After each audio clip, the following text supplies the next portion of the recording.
Hello friends, आइए आज हम पढ़ते हैं कुछ और नए गैराज इक्विपमेंट्स के बारे में।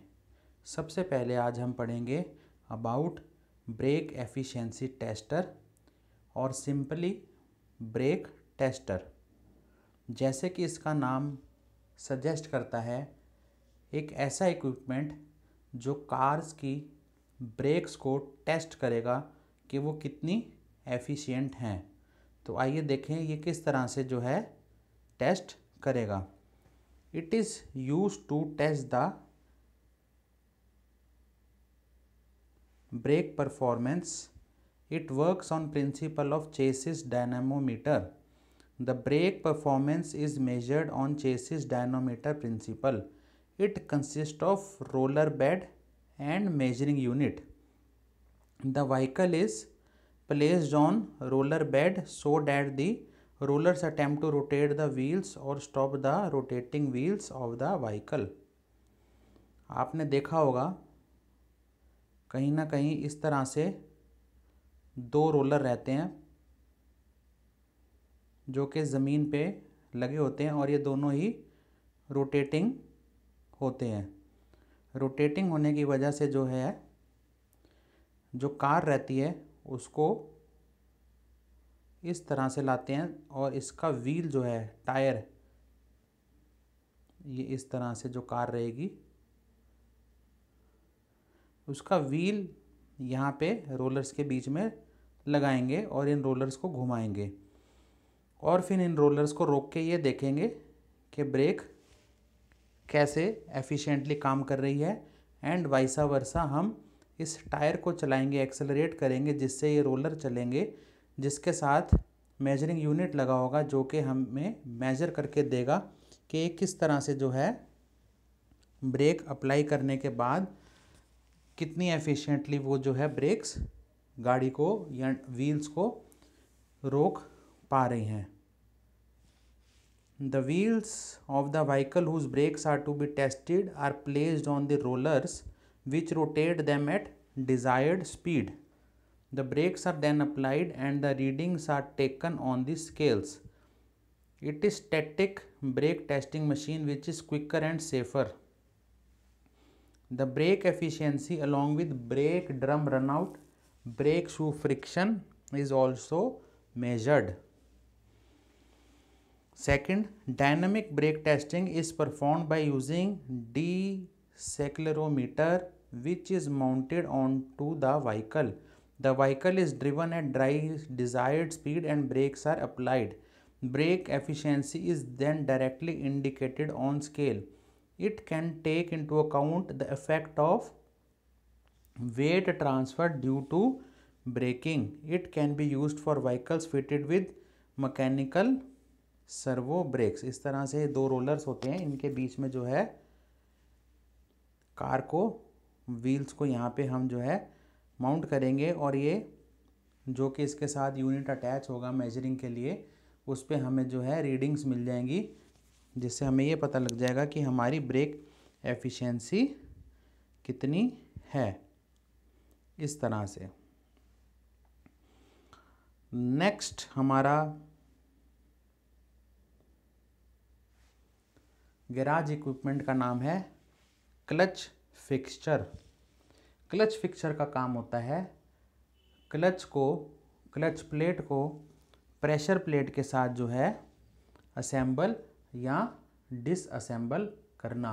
एक बहुत ही इजी टू यूज़ जो ये इक्विपमेंट है।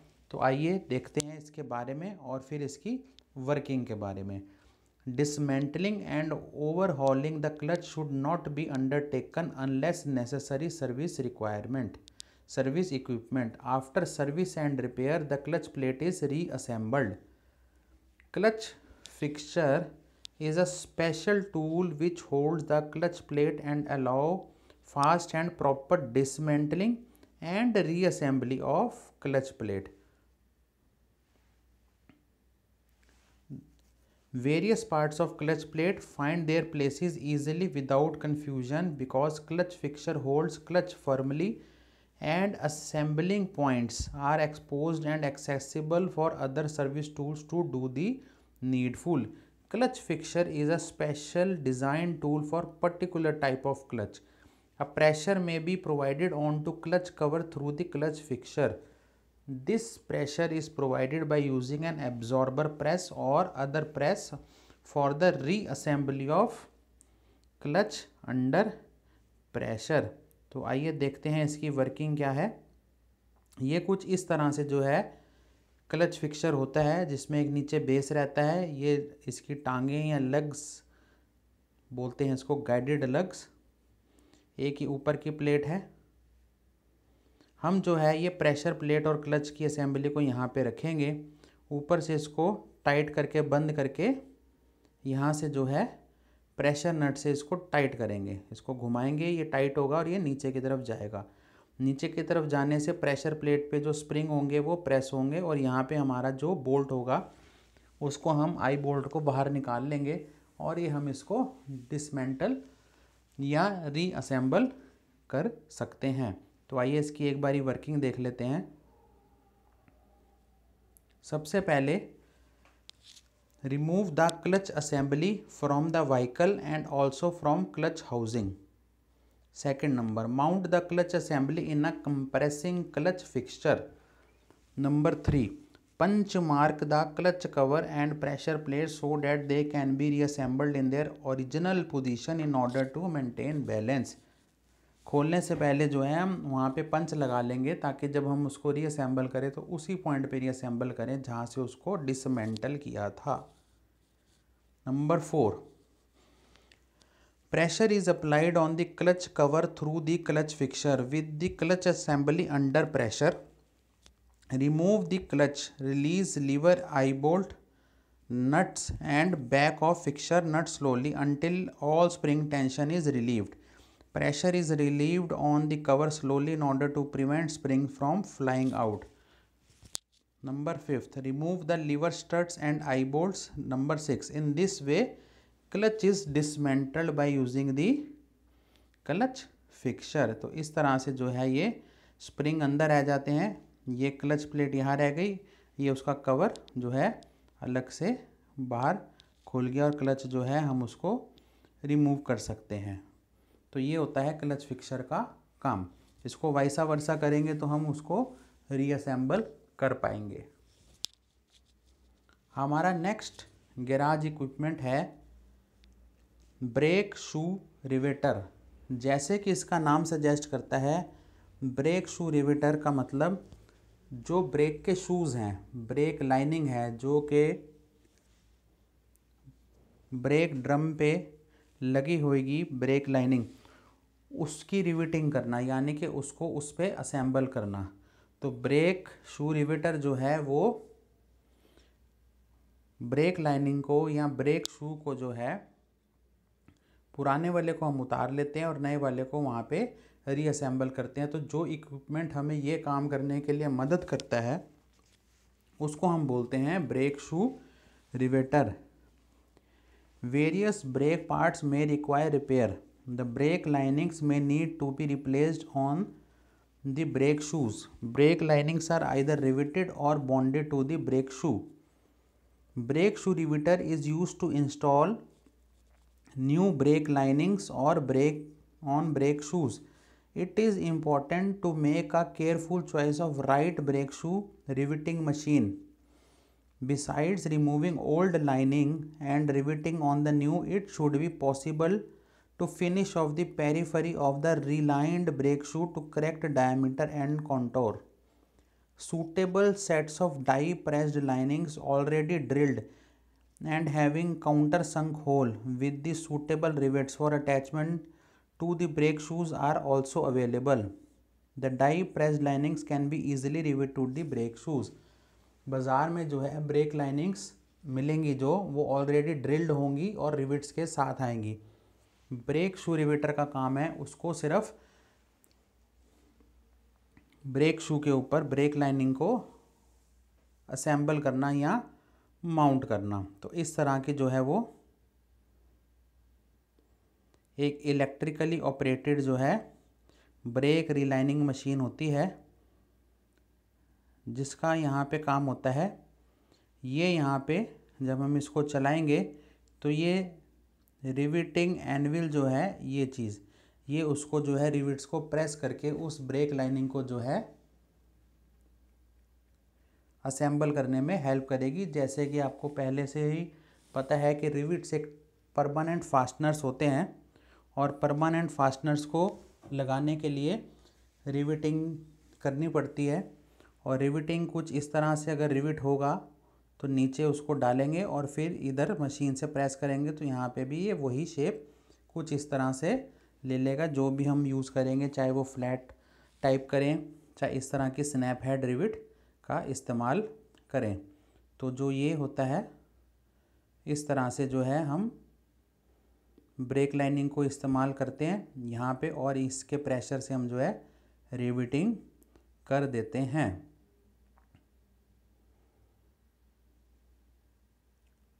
तो आइए देखते हैं इसकी वर्किंग कैसे है।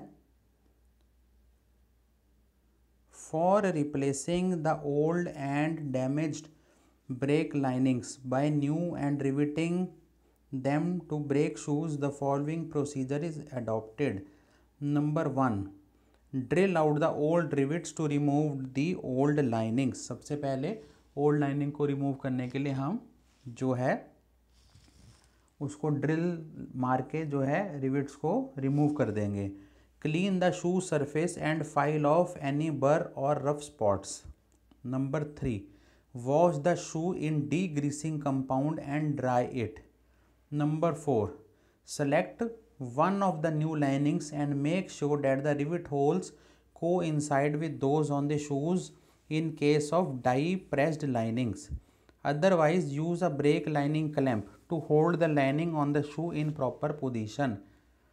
अगर तो डाई प्रेस लाइनिंग है और प्री डिज़ाइंड होल्स हैं फिर तो ठीक है, अदरवाइज़ उसको क्लैंप से पकड़ के उस पर जो है हम फर्दर प्रोसेस करेंगे। The linings are drilled and provided with counter sunk hole. Take brake shoe a template to match the position and size of the hole with holes in the shoe. Proper size of drill and counter sunk tool is use. इस तरह से हम जो है clamp करके उस पर जो है दोनों में ड्रिल मार के और वहाँ पे काउंटर संक के लिए, ताकि रिविट्स अंदर दब जाए, ऊपर सरफेस पे ना रहें, उसको जो है हम रिविटिंग कर देते हैं। तो इस तरह से जो है ब्रेक शू रिविटर का जो काम चलता है। Number 5 point, brake lining riveter has ideally and rivet set. Keep holding the lining against the shoe by brake lining clamp. Start riveting from the centre and work out on the either end by placing the lining shoe assembly between the riveters heads. Number 6, finally remove the burrs and chamfer both ends, और फिर उसकी finishing कर देंगे। और इस तरह से जो है हम ब्रेक शू रिवेटर पे रिविटिंग कर सकते हैं। तो आइए देखते हैं हमारा नेक्स्ट गैराज इक्विपमेंट क्या है। हमारा नेक्स्ट गैराज इक्विपमेंट है क्रेन। क्रेन एक बहुत ही कॉमन वर्ड यूज़ होता है इंडस्ट्री में, जिसका काम रहता है किसी भी हैवी लोड को एक जगह से उठाना, लिफ्ट करना और दूसरी जगह उसको पहुंचाना जहां पे हमें उसकी ज़रूरत है, या जहां पे हमें उससे कोई काम लेना है या उस पर कोई काम करना है। तो बेसिकली क्रेन एक ऐसा इक्विपमेंट रहता है जो एक हैवी लोड को सरफेस से थोड़ा सा ऊपर उठाएगा, और हमारी कोई ज़्यादा लेबर लगे या हमारी कोई ज़्यादा एफर्ट लगाए बिना जो है वो हमें वर्क डन करके देगा। तो cranes are used to lift heavy objects like engines, machineries, automobiles etcetera and transfer them from one place to another. There are following types of crane. सबसे पहले है mobile crane, second is stationary crane. Stationary cranes are mainly used to lift heavy loads and transfer them over a small distance with radius of swing or crane arm। जब हमें बहुत ही छोटे distance पे जो है हमें वर्क करना है तो हम स्टेशनरी क्रेन का इस्तेमाल कर सकते हैं, जो वहाँ पे वो एक थोड़े से दायरे के अंदर, एक थोड़े से एरिया के अंदर ही मूव कर सकती है। Mobile cranes are employed to lift heavy loads and transfer them from one place to another. Mobile cranes, जैसे कि उसका नाम है, एक जगह से दूसरी जगह जब जाना हो तो ये क्रेन्स का हम जो है इस्तेमाल करते हैं। इसके अंदर हमारे पास होती है पोर्टेबल, व्हीकुलर और ओवरहेड क्रेन। पोर्टेबल क्रेन कौन सी होती है? पोर्टेबल क्रेन होती है इस तरह से, is use for such job as lifting the engine out of car. It is operated hydraulically by hand pump. It can be used for other jobs where a heavy object must be lifted and transported over a long distance within the auto garage। ये इस तरह से जो है hydraulic floor crane या portable crane होती है। इसको जो है हम ऐसे कार के अंदर लगाएंगे, यहाँ से हुक लगा के इंजन को बाहर निकालेंगे। ये हाइड्रोलिकली ऑपरेटेड रहेगी, ये चेन ऊपर जाएगी, इसको हम करके और फिर बाद में पीछे की तरफ खींच के और जहाँ पे भी हमें इंजन को रखना है वहाँ पे इजीली हम इसको रख सकते हैं। व्हीकुलर क्रेन होती है जो कि आपने अक्सर सड़कों पे देखी होगी, जो कि एक स्मॉल टेम्पो टाइप ऑटोमोबाइल होता है या स्मॉल ट्रक टाइप ऑटोमोबाइल होता है, जिसके पीछे जो है क्रेन लगी होती है, जो कि किसी गाड़ी को या किसी और भी हैवी लोड को लेके जाने में ओवर द लॉन्ग डिस्टेंस हमें हेल्प करती है। तीसरी होती है ओवरहेड क्रेन। ओवरहेड क्रेन होती है इस तरह से, ये पूरे के पूरे जो ऑटोमोबाइल का वर्कशॉप होगा उसमें ये फैली होती है।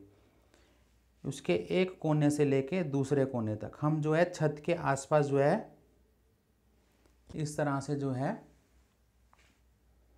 ओवरहेड गार्डर्स लगा के, आई सेक्शन के बड़े बड़े पिलर्स खड़े करके और ऊपर एक पूरा उसका फ्रेम वे सेट करके, और उस पे हम जो है मोटर ऑपरेटेड जो है ये क्रेन लगा सकते हैं, जिसको हम बोलते हैं ब्रिज क्रेन, या फिर कई बार हम इसको चेन एंड पुली ब्लॉक भी बोलते हैं। जब इसमें चेन का इस्तेमाल होगा तो इसको हम चेन एंड पुली ब्लॉक कहेंगे। चेन एंड पुली ब्लॉक जो है इलेक्ट्रिकली भी ऑपरेटेड हो सकती है बाय रिमोट कंट्रोल और बाय हैंड भी हो सकती है। ये पर्टिकुलर टाइप जो है इसे विंच बोलते हैं।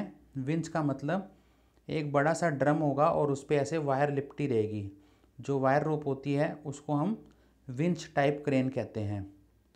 तो ये एक जगह से दूसरी जगह इस तरह से या फिर आगे पीछे पूरे वर्कशॉप में जो है ये चल सकती है।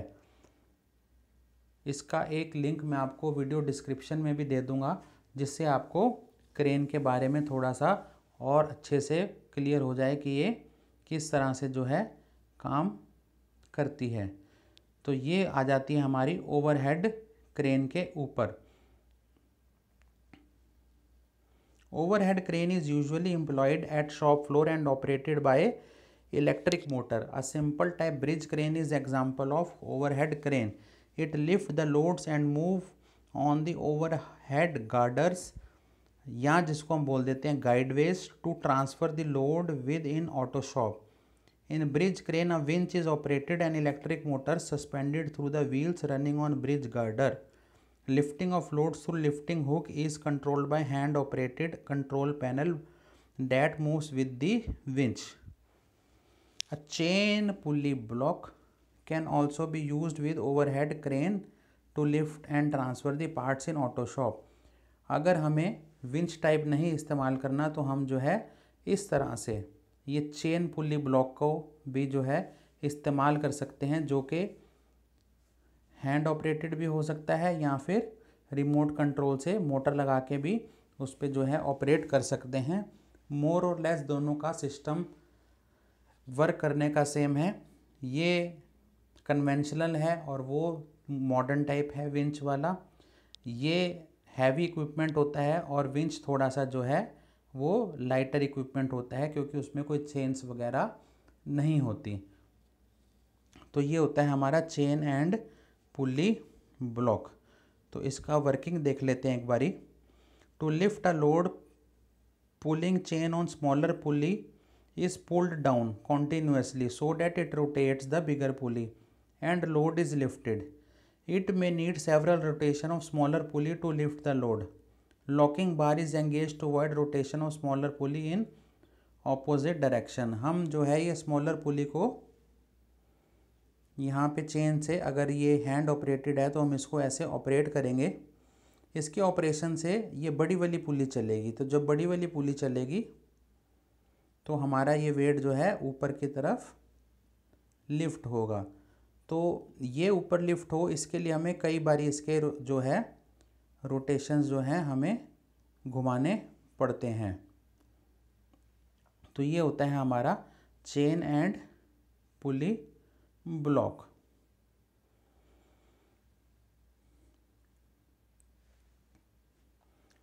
तो आइए इसी के आगे हम चलते हैं अपने नेक्स्ट गैराज इक्विपमेंट की तरफ। नेक्स्ट गैराज इक्विपमेंट है मैकेनिकल जैक। आप सभी ने सुना होगा जैक के बारे में। जैक का मेन काम होता है गाड़ी को, एक ऑटोमोबाइल को नीचे की तरफ से ऊपर उठाना, ताकि हम कोई नीचे रिपेयर का वर्क, व्हील चेंज या टायर चेंज करना हो वो वाला वर्क, या किसी और किस्म का कोई सर्विस या रिपेयर करना है तो हमें कार को ऊपर थोड़ा सा लिफ्ट करना पड़ता है एक डिज़ायर्ड हाइट के लिए। तो उसके लिए हमें चाहिए होता है जैक। तो आइए पढ़ते हैं वट जैक कैसे होते हैं, किस किस टाइप के जो हैं हम ऑटोमोबाइल गैराज में या ऑटोमोबाइल्स के रिलेशन में हम जैक्स का इस्तेमाल करते हैं। A mechanical jack is a device which lifts heavy loads. Puncture tire has to be removed from car for its surface. For this, the car has to be lifted. A mechanical jack may be used to lift the car for easy accessibility. Most common form of car jacks are floor jacks or car jacks which lift the vehicle so that maintenance work can be performed. तो type of Jacques कौन कौन से होते हैं? एक होता है scissor Jack, एक होता है सिंपल स्क्रू जैक, और एक होता है फिर आगे डिफरेंशियल स्क्रू जैक या फिर और तरह के जो है हाइड्रोलिक जैक्स। तो सीजर जैक ये होता है जो आप सभी ने देखा होगा, ये कार के साथ मिलता है एक्सेसरीज़ में, जहाँ पे हमें स्टेपनी मिलती है उसी के साथ ही वहाँ पे कार की डिग्गी में मिलता है हमें। इसका एक हैंडल यहाँ पे लगा के इसको जब हम रोटेट करेंगे तो ये स्क्रू घूमेगा और इससे ये जो चीज़ आगे पीछे चलेगी और अल्टीमेटली ये डिस्टेंस जो है कम ज़्यादा होगा और ये ऊपर या नीचे की तरफ जो है आएगा। तो ये होता है scissor jack. It is constructed of a diamond shaped frame having 4 links pivoted on upper and lower blocks. There is a nut on one side and sleeve on other. It has long screwed rod supported by nut and sleeve. When the screw is rotated clockwise or anti-clockwise by means of handle, the nut and sleeve come closer or move away. This causes a change in shape of frame, whose effect is to raise or lower the vehicle mounted on the frame. तो ये होता है हमारा, इस तरह से जो है सीजर जैक जो है हम उसको यूज़ करते हैं।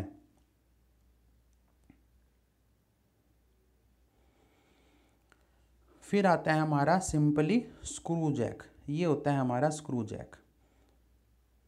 इस तरह से जो है स्क्रू जैक हमारे होते हैं। इस तरह से स्क्रू जैक का काम होता है, ये नीचे बॉडी ज़मीन पे लगेगी, ये जैक की बॉडी है, इसके अंदर एक स्क्वायर थ्रेडेड स्क्रू होगा और ये ऊपर फ्रेम होगा जिस पे जो है कार को हम माउंट करेंगे। इस हैंडल से जो है हम इसको रोटेट करेंगे। ये हाइड्रोलिकली भी ऑपरेटेड हो सकता है और मैकेनिकली भी ऑपरेटेड हो सकता है। मैकेनिकली होगा तो इसको स्क्रू जैक कहेंगे, अदरवाइज़ इसको हाइड्रोलिक जैक कहेंगे। तो इसको हम घुमाएंगे, ये स्क्रू ऊपर या नीचे जाएगा जिससे कार ऊपर या नीचे लिफ्ट होगी। सीजर जैक से ज़्यादा हैवी अगर गाड़ी ना उठ पाए तो उसके लिए हम जो है स्क्रू जैक का इस्तेमाल करते हैं कि for example in cases of tempo and trucks हम जो ज़्यादातर जो है स्क्रू जैक का ही इस्तेमाल करते हैं। इसी तरह से हमारे पास आता है आगे hydraulic jack. It is used to lift the load by operation of ram under hydraulic pressure. It works on principle of Pascal law which state that intensity of pressure in a static fluid is transmitted equally in all directions। तो ये होता है कि यहाँ पे एक छोटा सा पिस्टन है, हम इस पर सिर्फ 200 लैप्स की फोर्स लगा के फ्लूइड को प्रेस कर रहे हैं।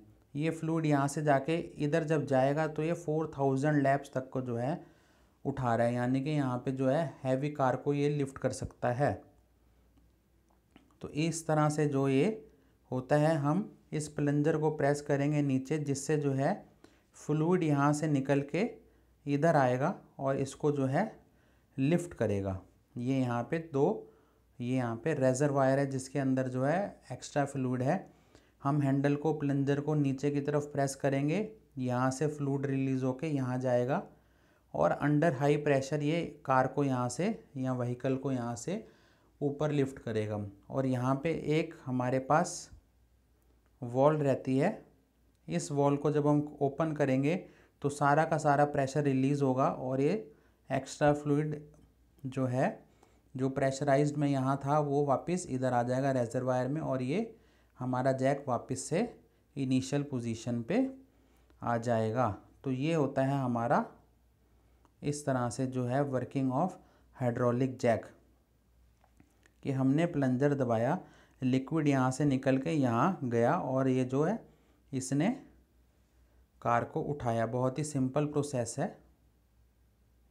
When the handle is raised, it draws the plunger to the top of its cylinder, permitting oil from reservoir to flow under it. When the handle is lowered, it pushes the plunger down. It first closes the hole from reservoir, then pushes the oil through check valve into bottom of large cylinder. Check valve is a spring-loaded valve so that no oil can pass back through it. When handle is again raised, so each stroke a plunger adds oil to the large cylinder and builds a pressure which lifts the ram. Car is placed on top of ram, hence car is also raised. A relief valve is provided to lower the ram by releasing the pressure in large cylinder. A relief valve allows the oil to enter in the reservoir from large cylinder. इसी तरह से ये होता है एक हमारे पास hydraulically operated trolley Jack, जो कि आपने अक्सर ही पंचर वाले शॉप पे देखा होगा, जो कि बहुत ही इजीली होता है। ट्रॉली टाइप इसलिए कि इसको कहीं पे भी हम खींच के ले जा सकते हैं और कार के नीचे उसको ले जाएंगे और हाइड्रोलिकली उसका लीवर प्लंजर जो है प्रेस करेंगे और वो जो है यहाँ से कार को लिफ्ट कर देगा। और वहाँ पे जब हम रिलीफ वॉल को या चेक वॉल को लूजन अप करेंगे तो वो वापस कार को जो है नीचे ले आएगा। तो ये होता है हमारा ट्रॉली टाइप हाइड्रोलिक जैक। इसी तरह से हमारे पास आता है एयर ऑपरेटेड जैक। जो जैक हाइड्रोलिक का इस्तेमाल यानी कि फ्लूइड का इस्तेमाल नहीं करते और जो जैक्स हमारे जो हैं with the help of air काम करते हैं, कंप्रेस्ड एयर काम करते हैं, उसको हम कहते हैं एयर ऑपरेटेड जैक्स या न्यूमेटिक जैक्स। हाइड्रोलिक प्लेटफॉर्म है। हाइड्रोलिक प्लेटफॉर्म ये चीज़ इस तरह से होती है। हाइड्रोलिक प्लेटफॉर्म जब हम चाहते हैं कि कोई कार ज़्यादा हाइट पे जाए ताकि हम उसके नीचे जाकर खड़े होकर जो है हम वर्क कर सकें, तो इस तरह का हमारे पास फ्रेम रहेगा। हम इस फ्रेम के ऊपर यहाँ पे जो है कार को रखेंगे और फिर यहाँ पे हाइड्रोलिक लीवर ऑपरेट करके इसको जो है लिफ्ट कर देंगे और जिस डिज़ायर्ड पोजीशन पे हमारे को कार चाहिए हम वहाँ पे उसको, या व्हीकल चाहिए हम वहाँ पे उसको ले जाके जो है काम कर सकते हैं। तो ये होता है हमारा all about jacks used in auto shop या ऑटो वर्कशॉप। इसी तरह से आगे जो है हमारा नेक्स्ट गैराज इक्विपमेंट या नेक्स्ट गैराज के रिलेटेड में जो चीज़ है वो है paint chamber.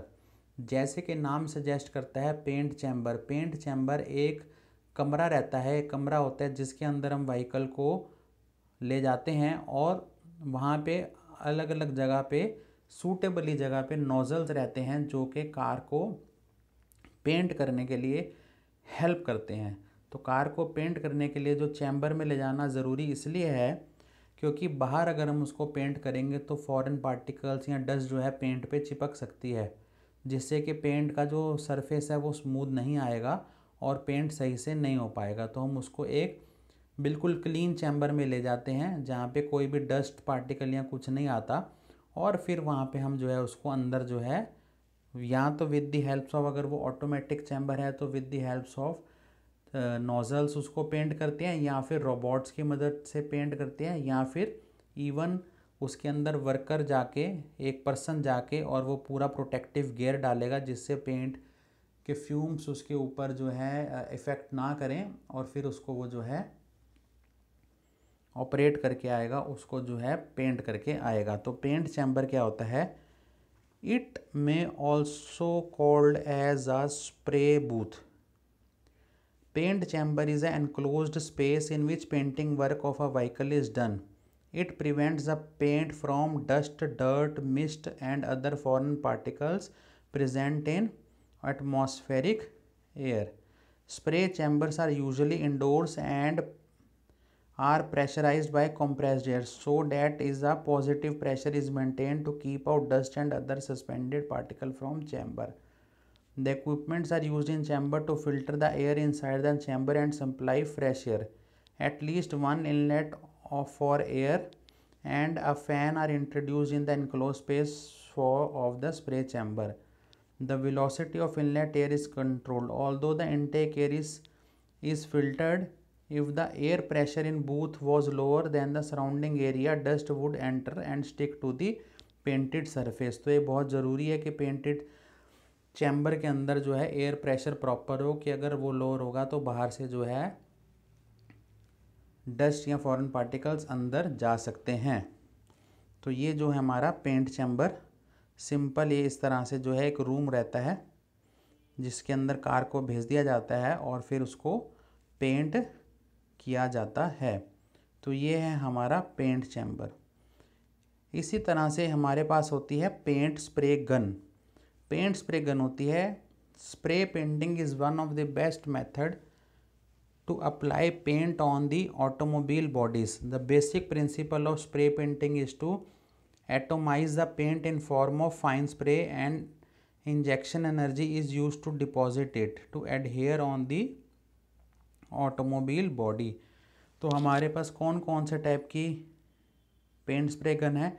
Air spray gun और एयरलेस स्प्रे गन। जो एयर स्प्रे गन है वो सबसे ज़्यादा कॉमनली इस्तेमाल होती है, एयरलेस इतना इस्तेमाल नहीं होता। तो आइए डायग्राम की मदद से आपको समझाते हैं इसकी वर्किंग।